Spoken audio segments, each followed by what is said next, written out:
Okay, so for this lesson, we are going to talk about very basic things to consider when you're making a landscape painting.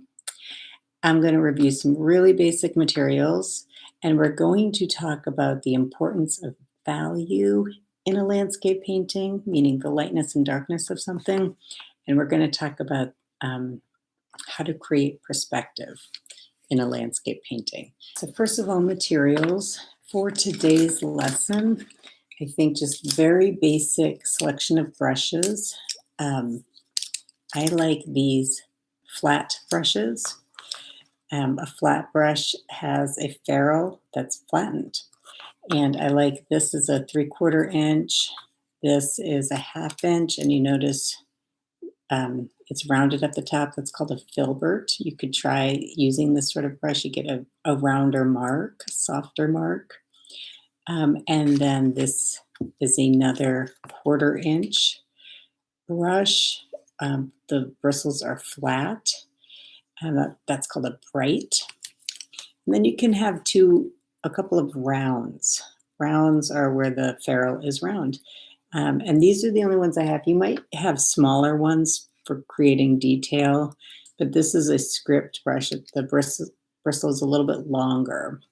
This is just a basic round. I'm not sure what size it is, but just very basic brushes like this are good for today's lesson. And then as far as paint colors go, you're going to want a dark color and white for making what's called a monochromatic painting. I am going to use Prussian blue today. It's a nice dark blue. This is the color right there. Um, I, I have this around, so I'm going to use this and titanium white. And then you also might want to have titanium white, cadmium yellow, alizarin crimson if you have it, or cadmium red if you have it. Your blue, whatever dark blue you're using. It could be Prussian blue. It might be phthalo blue. And then burnt umber is what I like to use for a dark brown. You'll also want a nice container of water and some paper towels. And you might have images of your own that you want to use. I will be sharing all images below in the video description. I will include links. Since you won't be able to see them here, you can link to them and see them while you're watching this video. You can open them up. So I will be including all of those below in the video description. Okay, so some basics about painting landscapes that you will hear me say over and over. And those are, number one, simplify, edit. A huge mistake painters make is they try to get every little tiny detail that they see in the landscape. And I can be guilty of this too, because it's fun to paint and I like putting in all the little details and flourishes, but sometimes you just need to simplify. So we are going to be, I will be bringing this up many times in the future. Simplify your landscape painting. You don't have to get every single detail in. That's one, edit. Sometimes what you leave out is more important than what you put in. That's number one. Number two, color is relative to the colors around it. Don't stress out trying to find the exact perfect green that you see in your photograph on your palette. Or maybe if you're painting in plein air, if you're painting outside, don't try to get the exact green that you're looking at on your palette, because 9 times out of 10, you're not going to be able to do it. Number one, our pigments are limited. And number two, depending on the light might change right away and your colors are going to look totally different. So you want to make your colors work within your painting. You want your color, no one's going to be looking at the original photograph. No one's going to be looking at the original landscape. You want the colors to work in your painting. You want, if you have a bright green, it depends on the colors around it are going to influence how that green, how saturated and bright that green appears. So it's dependent on the color surrounding it more than you trying to match each color to what you think you're seeing. So color is relative. And then the third thing is value. Value is very important. And by value, what I mean is the lights and the darks of something. So the shadows and the highlights. And we're going to talk about that a little bit more today. We're going to talk about value. There's two reasons why value is important. One, your shadows, your highlights, your middle tones, those can convey form. Those can convey like if something's round, or if something is square, etc. So it conveys form. The other reason why values are important in landscape painting is they convey distance. So there is such a thing called atmospheric perspective. I'm going to show you an example. I have an example in this book in front of me. So you see how these things in the foreground are a little more brighter, saturated. We see more detail. And then as your eye goes back, especially back here, it's bluer, it's grayer, it's a little more neutral in tone. That's an example of atmospheric perspective. Because as things are receding further away from you, there's more atmosphere literally there.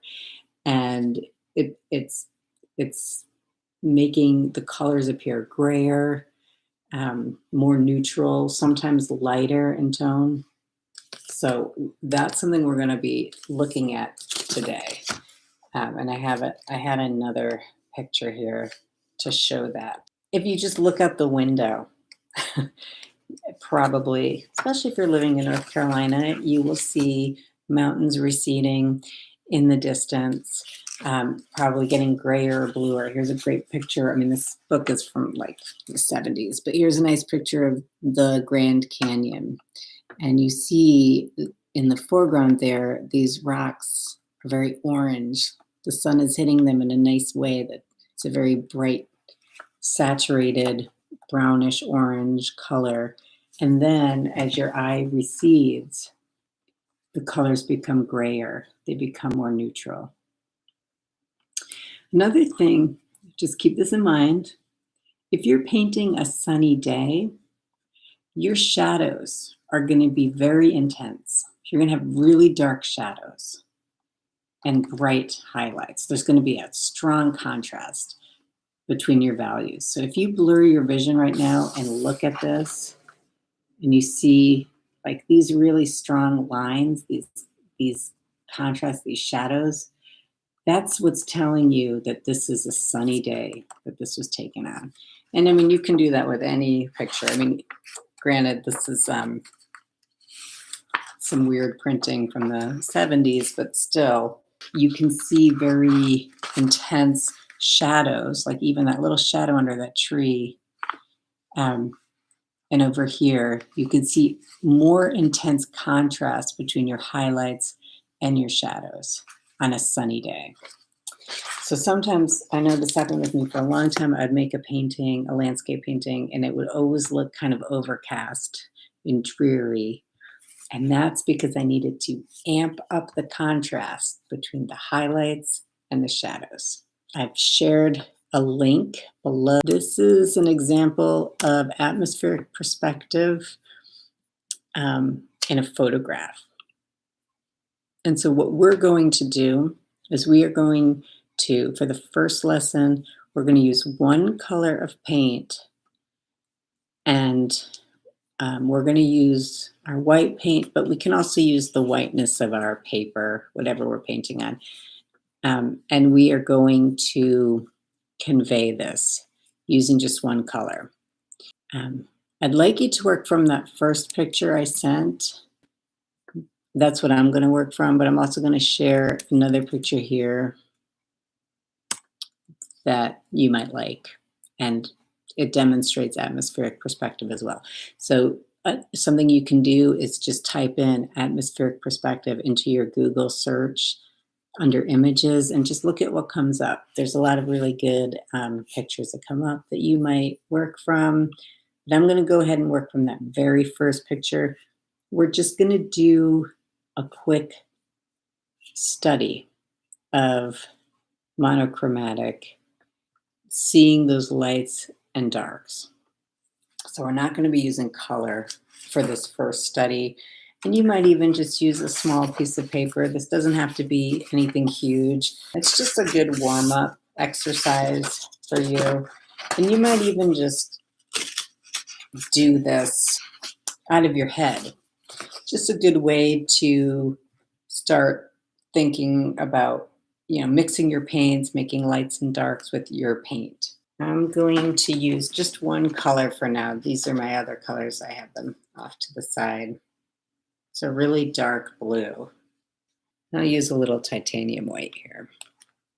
You might just to get yourself in the practice, you might actually try making, maybe I'll do it here, a value study.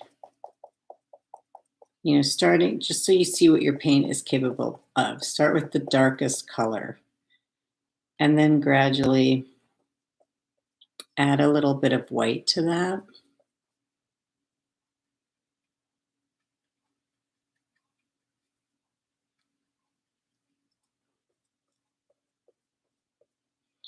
And try to get at least 5 values.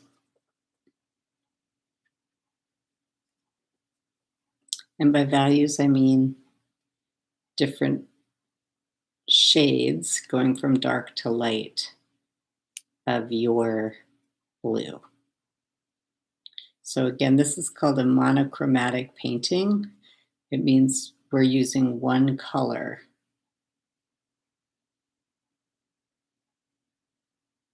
And white.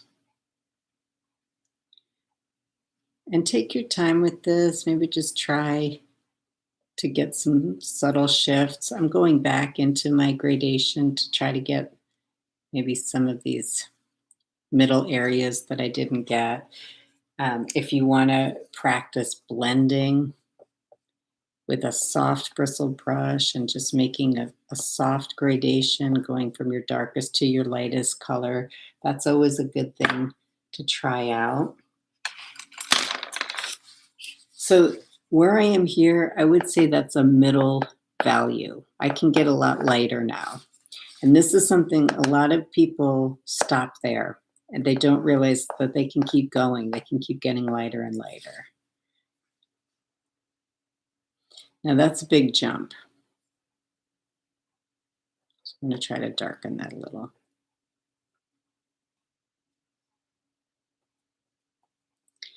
These tints, that's what that's called, a tint, when it's just white with a tiny bit of color in it.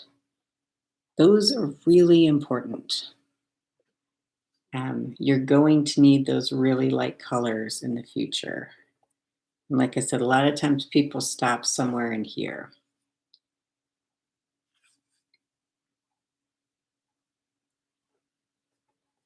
So if you want to try blending this out, you can do that.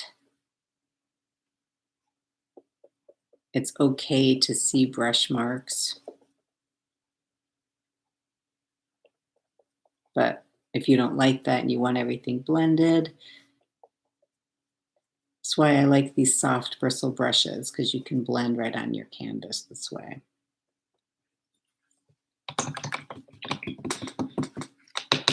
So something like that, you might try doing that just for fun, just to see what your paint is able to do. And I always recommend that you try doing that in general with any color that you get. So going back to the picture that I sent, what I'm going to do first, I'm going to take charcoal and I'm just going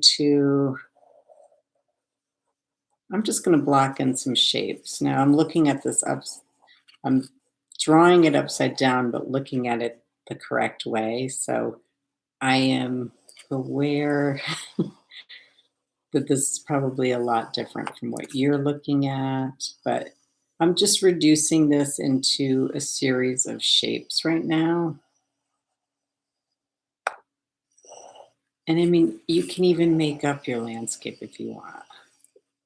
You don't have to follow exactly what you're seeing here. And I'm actually going to break this up one more time. So just simplify for now. I'm going to use my round brush here. And when I look at this, that very first section of the picture, there are very dark bushes, and then there's the green there's some slightly lighter areas in there. But I'm going to go with my darkest color here first. Use some water in your paint if you have to. And you can simplify. I'm doing this upside down, so it's probably turning out a little bit different than if I wasn't. And add a little white in here. And remember, acrylics are great for building up layers. So you don't have to just do one application and you're done. You can make corrections as you go. So I'm going to just loosely block in the different values. Now, a really great way to see value, lights and darks, is to blur your vision when you look at something. Often it's actually beneficial to take off your glasses if you're wearing them, and just don't look at the details, just look at the basic shapes. And this second main shape, this main form here is slightly lighter than the one in front of it.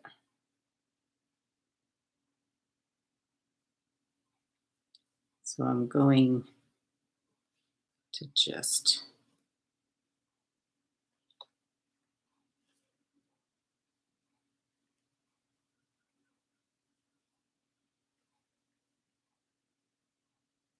lock that in. This is a lot like how I approached the value scale up here. I'm blocking some things in, and then I'm going to be making more corrections as I go, but I'm just going to block in the main chunks of this first.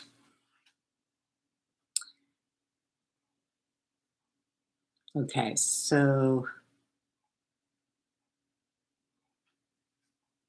there's a little bit of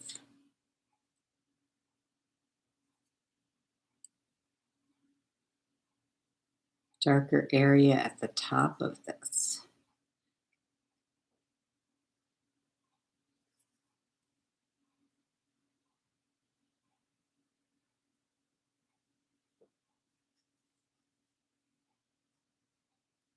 So it'll form here.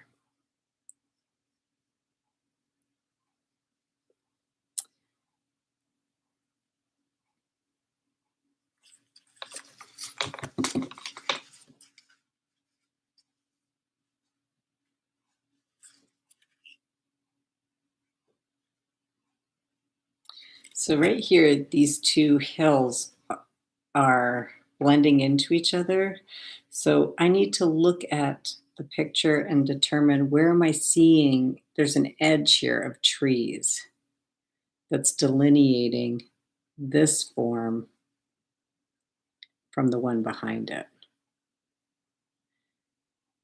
And the same with down here. Like, I'm going to need to go back in down here and go a little darker with these trees and that edge. But I will do that in just a second. In the meantime, I'm going to just continue here. And again, I know since I'm doing this upside down, it's not going to be exactly like the photograph, but you get the idea. You might even play around with adding more water to your paint and letting the white of your paper create some of the lighter value. And then if that's too fluid to do much else with, just wait a second, let it set up, and move on to the next part of the painting. So I am doing what appear to be the lightest mountains at the very top of the page, or at the very top of this landscape.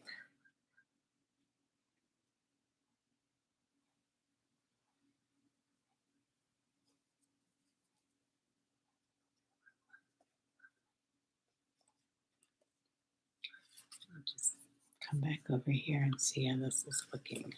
Okay. Now,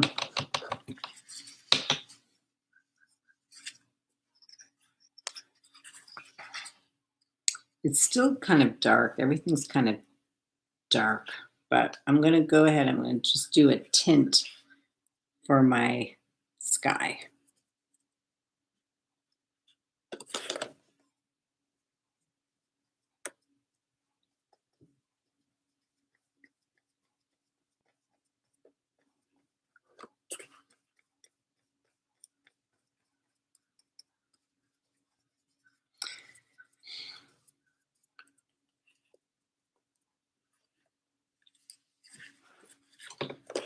So that's the very basic beginning of this. And then from here, I would come in and start making some refinements. So I think this is all okay. I'm going to go a little bit darker down here in the trees and the bushes. We could go darker.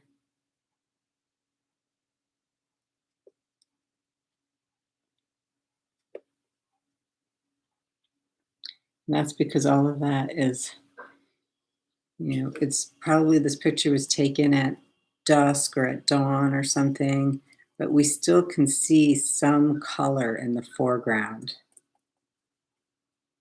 So things that are closer to the viewer are going to appear a little more saturated in color.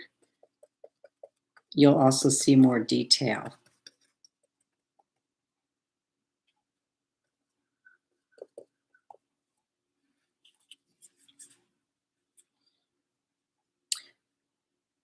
So I think if you just do something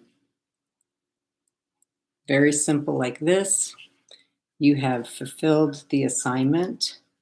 If you want to continue and try to add subtleties and shifts in value that you're seeing, you can go ahead and do that.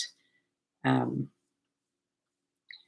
as long as you just start getting a feel for why it's important to look at value, lightness and darkness, to help with conveying perspective and even time of day and weather and all of that. That's the intention here.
That is exercise number 1.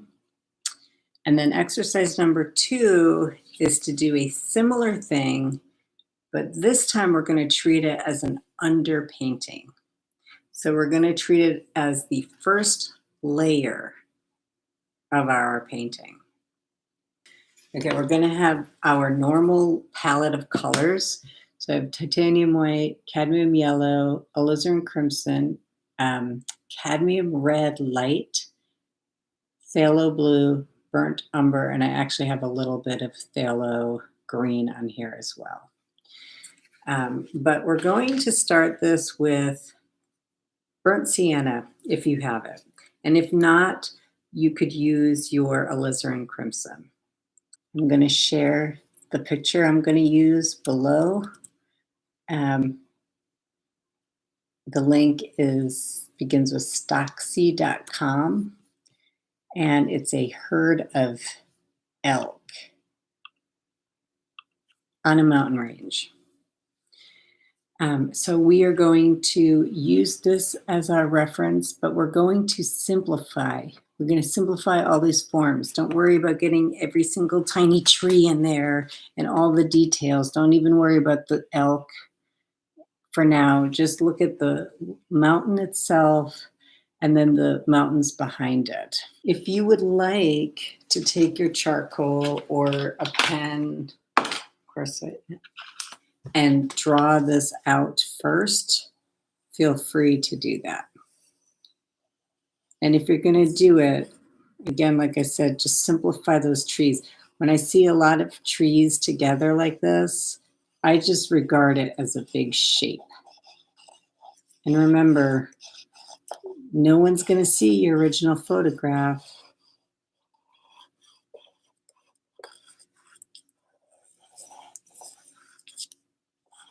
We'll get more into creating a composition in later lessons, but for now, just simplify it.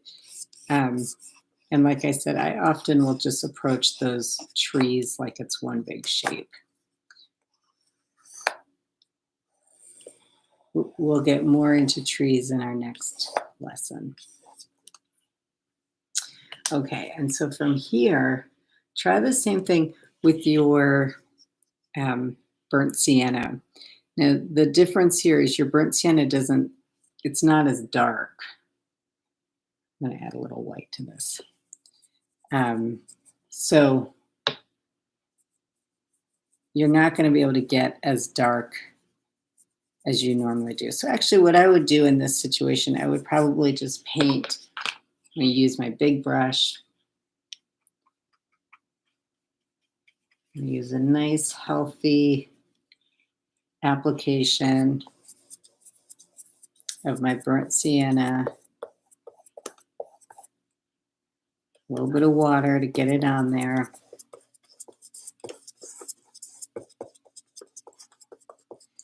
And again, just start with the very basic forms. So for the mountain behind it, that's actually quite dark also. It's just bluer. So I'm still going to take my burnt sienna and I'll just put it on there.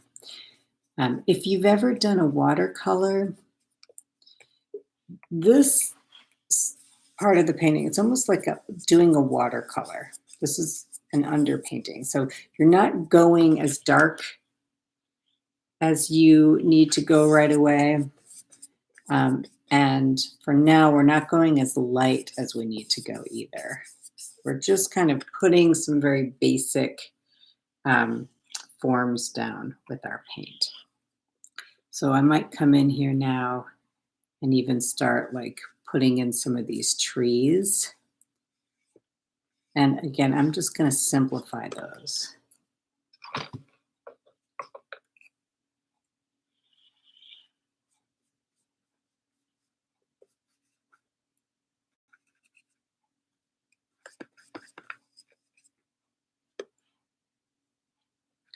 Just think of them as little cones, and don't worry about like exact detail. With this burnt sienna, you can't really get a lot of detail anyway. So you can't really go any darker right now. That's about as dark as you go. So a lot of people like to create an underpainting with their burnt sienna because it just sets up a nice base to hold the color on top of it. So I want to get more into color mixing next week. If you've taken any classes or instruction with me, you should know some basic color mixing. So we'll start with the obvious parts here first. You might want to wait for this to dry. I'm just going to go ahead and paint right on top of it. So I'm going to start with that yellow green. So I'm actually going to start with yellow. Make sure you can see this. I'm going to mix a tiny bit of green into that.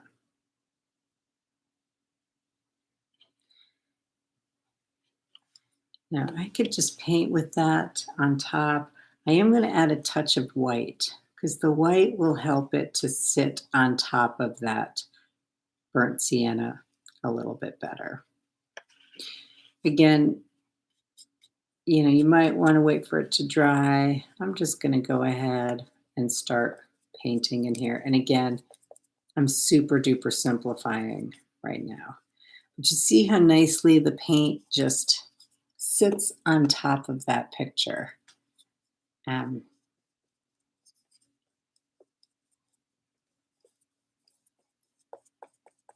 just going to block that in for now.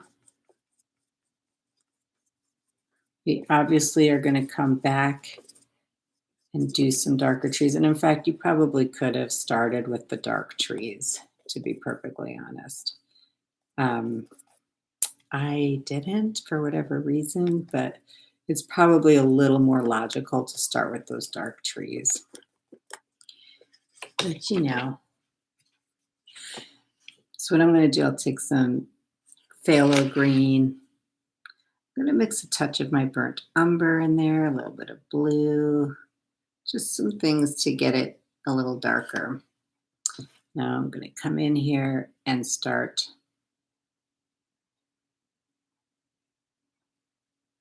putting some of these trees in here.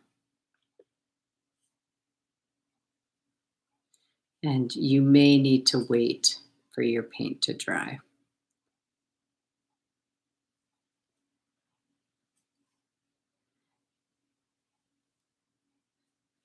So in our discussion of values, lights and darks, one thing that's going to help me show that these are individual trees is when I touch the right side of them with a lighter green. If you look at that picture, you'll see there's a highlight on all those trees. The sun is probably coming in from the right.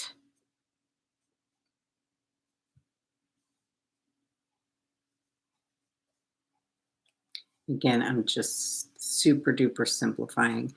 What I'd like you to get from this is the layering of paint and how when you do that in a landscape painting, you can get some really nice effects with the under layers coming through.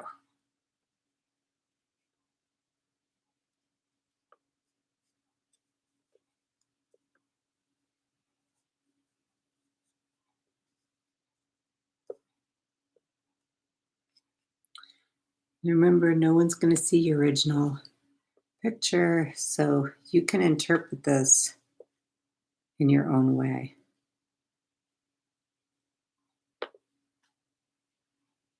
You don't have to do every single tree exactly as you see it.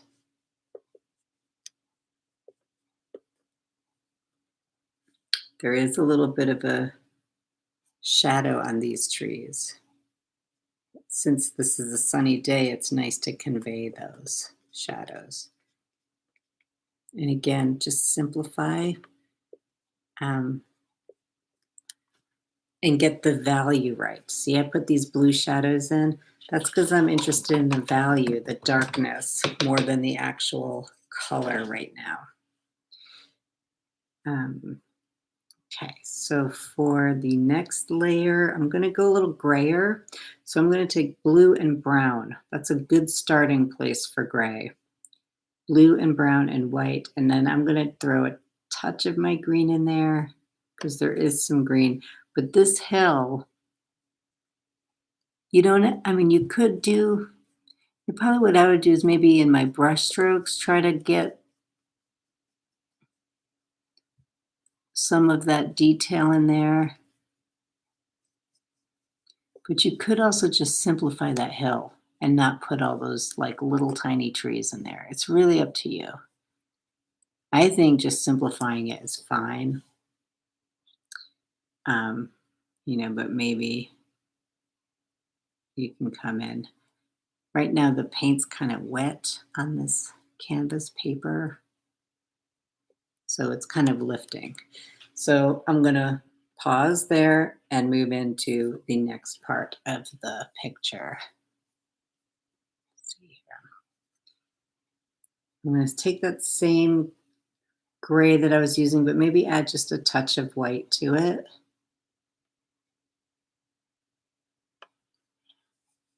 And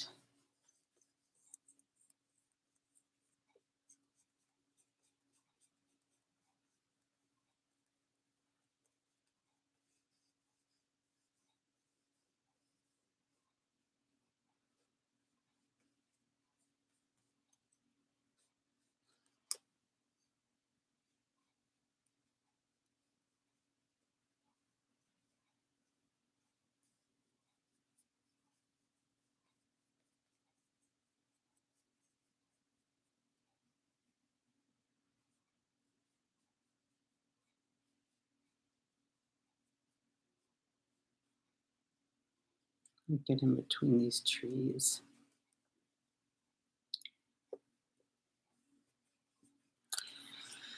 That's going to be the next one. Like there are little details in there that you could try to get, those lighter green patches, but I just think that might just be a distraction to the painting. So I'm not going to go too into that. And in fact, I'll probably think I liked it just not being there. So I'm going to just paint those out or just imply them very lightly. For this study, we're just simplifying, simplifying, simplifying. Okay, and then the next layer is even lighter and it almost looks kind of just slightly yellow. So I'm going to use a bunch of white here and actually I'll use this. Sometimes what happens with me is I mix the wrong color and so I find the place to put it or I don't mix the thing I really wanted. So I find a different place to put it in the painting. So that might happen to you also.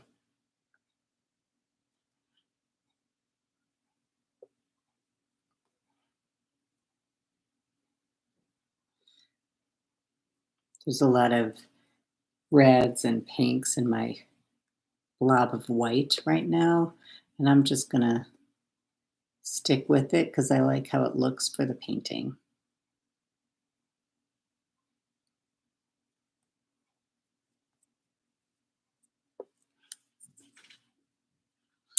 I mean, there are times I kind of like in a painting when there's moments that are unresolved, you know, like this little hillside, even though it's not like what's on the photograph, it's kind of nice to see like this thinner layer of paint in sort of like a section of the landscape that's maybe, you know, further away.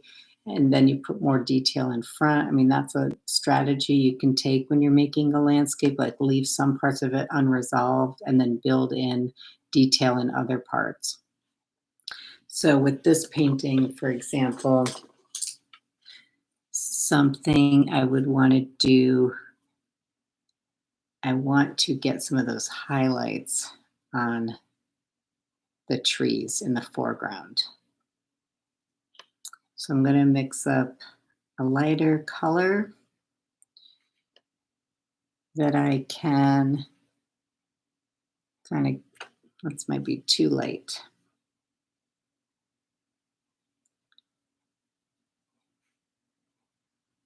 But I kind of want to just dabble some of those highlights onto the trees over here.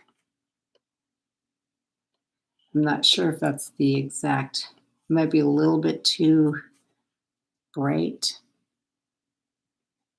But those are things you want to look at, like where's the light coming?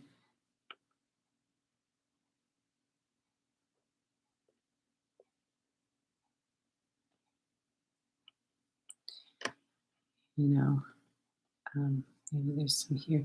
But again, these trees are so small in the landscape. I'm not going to try to do a ton of detail here. It's like I want to put that mark down and I want to commit to the mark and not just do, you know, sometimes in this case, people might do something like, how would I do it? Like just sort of lightly brush something on and hope for the best. But, you know, definitely commit to your mark. Put that down. But it could be a small mark.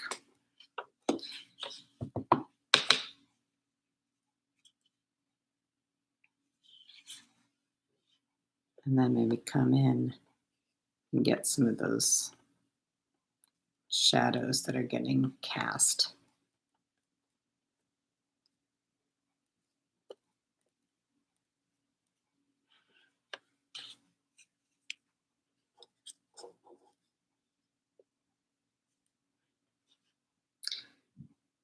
So you only need to make a small study like this. And, you know, the purpose here is to simplify your landscape in this exercise and look at how to layer your paint. Like think about layering your paint and, you know, just the fun things you can do as you layer your paint. You know, don't stress so hard at this point about representation. Just enjoy the process of making the painting and enjoy the colors and layering the colors. You know, and like I really like leaving some of that under that burnt sienna underneath everything. We'll get more into details next week or next lesson. Our next lesson, we will be working on trees up close.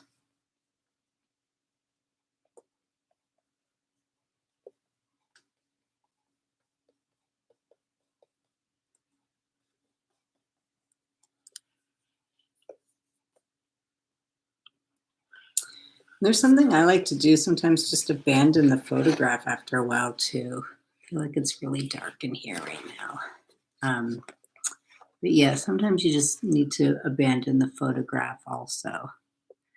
This looks much darker on the video than in real life, and I apologize for that. Yeah, it's just a very simple, quick, you know, holding up your paper or your painting to, you know, in this case, I'm holding it to the screen or to a mirror is a really good way to assess it also and to see things in a different way than you wouldn't have as you were painting it. So that's something I always like to do when I'm painting is hold my piece up to, you know, to a screen or a mirror. I'm noticing as I'm looking at my painting, I kind of got carried away with that phthalo green in here. And now when I look at the original photo, I'm noticing, oh, that's actually much more yellow and light than how I did it. And if, you know, if that's very important to you to make it just like the photo, then I would come back in and revise this. I'm going to be honest, I wasn't looking at the photo when I put that color in there. But yeah, I might come in and revise this if I want it more like the photo. Just go back over it. It's a small painting. It's an easy fix. You know, sometimes with acrylics, the more layers that you add, the more interesting the painting starts to get. If you're working from a printed out photograph, a really good thing to try is turn your photograph and your painting upside down when you're painting, because you start to see things in a different way if you do that.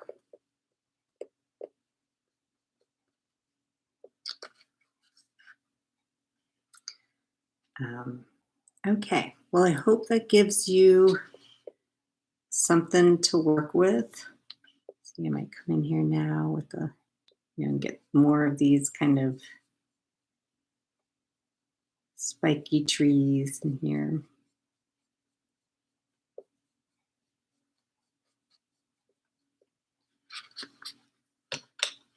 Okay, so for this second lesson, the idea is simplify, layer your paints, look at values, and enjoy the process, and don't worry so much about details. Have fun, and I'll check in with you next time. Bye.